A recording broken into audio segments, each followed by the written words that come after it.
Hi, I'm Paris, and I was excited 10 days ago to get my first continuous glucose monitor and give it a try, but then a few days later, Abbott releases their continuous glucose monitor, the Lingo, and I thought, well, I don't need two monitors, but then I read the specs on the Lingo, and I kind of like it better than the Dexcom Stello, so even though I'm still wearing my Dexcom Stello, I ordered an Abbott Lingo. I'm going to be putting this one on this arm, so I'll have a few days of overlap, which is good. It'll give me a chance to compare them, and in a future video I'll actually do a side-by-side comparison with them. But for today, it's all about the Abbott Lingo.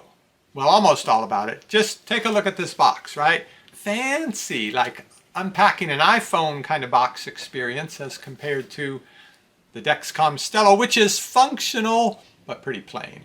So let's see how nicely they've packed things inside. Welcome to Lingo. The box within the box. That's all that's in there. Now we have the ordinary box similar to the Dexcom Stello box.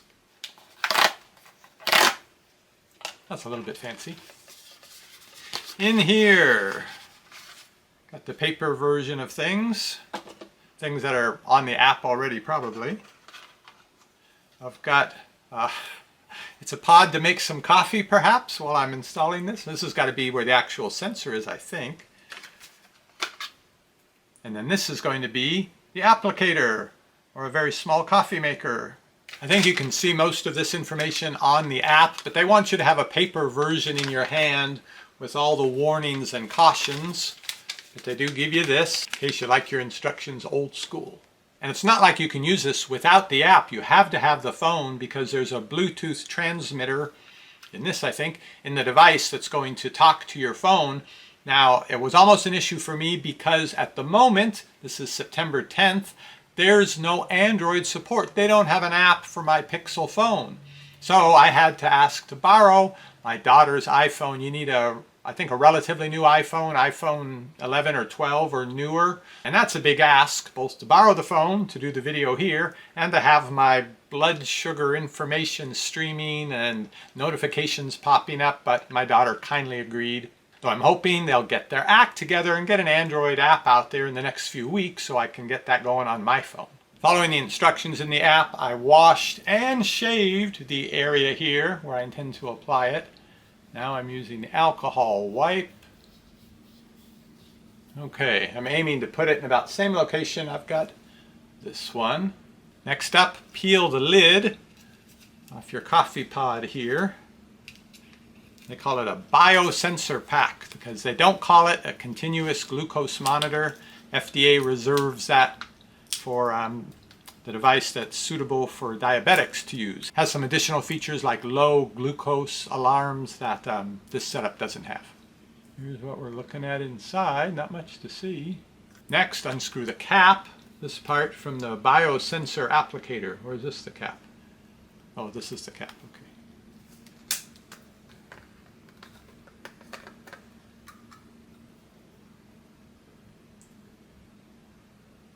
Next, line up the dark mark on the biosensor. So that would be the dark mark, okay.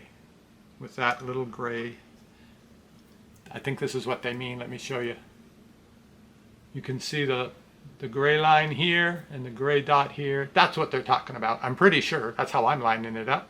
Now it's time to push it down on a hard surface here. Oh, okay.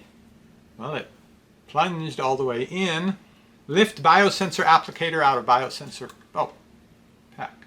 I see the needle it's going to poke me with. I don't like that. Place biosensor applicator over the site and push down firmly to apply the biosensor. You got to poke yourself? Man, the Dexcom had a spring-loaded thing. You pushed a button and then the button poked you. You didn't have to do it yourself. I think this is right. Place biosensor applicator over site, push down firmly. All right. Gently pull the biosensor applicator away from the body. So now the needle is not going to stay in me. Ideally, it's going to put a little filament in the fat of my arm, and then when I pull this back out, it pulls the needle out, I think. Oh, okay. And I guess the adhesive of the sticky stuff is what's going to make it stay. I think that's about right.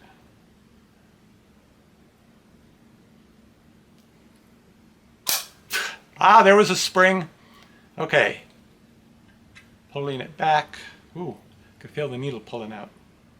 Anyway, the needle is now hidden away inside of there, but it felt, I don't know, it felt kind of like, pulling tape off. Maybe that was the adhesive of this. I feel like I felt the needle pulling out. I don't like it. Okay, make sure biosensor is secure. Throw the rest of the stuff away. Now the other one had tape all around it. This one just seems to be like sitting on the skin. Yeah, it's just the adhesive underneath. That's all that's holding it on. Ready to scan? Hold the top of your phone very close to the biosensor. It will vibrate after scanning. Okay. Do they want me to point the phone at it? I don't know how iPhones work. Did I turn it on by installing it? I assume it's not on or the battery would run out, right? So something in the installation process must have activated it. Pairing error. After I went and stabbed myself. Pairing was unsuccessful. Try pairing again. Hold top of your iPhone very close to biosensor. I'm sticking it right on the darn thing. There we go. Okay, it vibrated. Ready to scan. Scan complete. Okay. Here's what I'm looking at on the app. See your current glucose trend and glucose graph at a glance. So this is just going to take me through the features. And I do like the features of this one better from what I've seen of their app. The Dexcom Stello, you lose the graph after 24 hours. See any errors, get help troubleshooting. My arm hurts a little. It's going to take an hour before it warms up and sets itself up. So I'll be back. Okay, an hour later, here's what the app's showing me. I did eat something during the hour while I was waiting. So my blood sugar has been going up according to the Stello. And it's dropping slowly now. According to the Lingo, it went up to 120, then down to 112, now at 110. This is updating every minute, and my Stello updates every 5 minutes, but it only notifies me every 15 minutes. And since it just got started, there's no more information on here to see. A lot of the stuff says check back tomorrow. You can see they definitely disagree at the moment. And the Stello was kind of flaky for the first 18 hours that I used it, and I learned that's pretty normal. The first 12 to 18 hours, you can't really count that the number's right. Generally, if it shows it's going up or down, that will be correct. But as for the actual number, how it would compare if you poked your finger and compared it to the blood test, it's off until it somehow gets used to you after about the first day. So I'm going to give the Lingo a day to get into that mode, to catch up with Stello, and then I'll be able to compare them. They should show numbers pretty close. If they don't, I'll want to know what's going on. One last thing for now, there's no over patch that they include for this, which makes me a little nervous that I'm going to take the shirt on or after the shower, rub the towel across it and pull the thing off. All there is the super glue holding it onto me. There are so many choices and you don't want to stress. You want your health food at home, receiving only the best. That's what we're here for, we give honest reviews. Paris DX.